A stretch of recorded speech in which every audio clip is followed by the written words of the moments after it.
और हुमायूं कबीर साहब के सामने जिन्होंने ये कहा था कि बाबरी मस्जिद को होने नहीं देंगे, आज वो शुभ दिन आया और बाबरी मस्जिद शांति से पुरअमन से हो गए।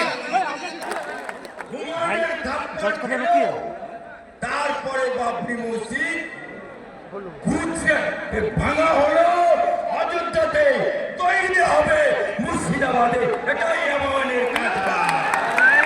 बाबरी मस्जिद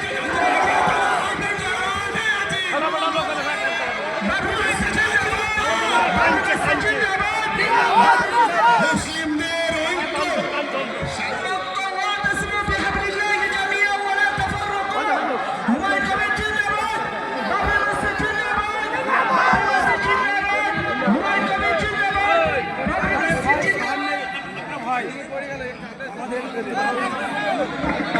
আমাদের পাশে সারি আছে,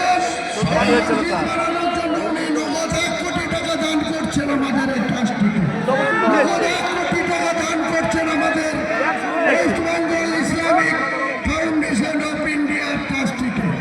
আমাদের যে ট্রাস্টটি West Bengal Islamic Foundation of India, তাতে 1 কোটি টাকা দান করছেন আমাদের।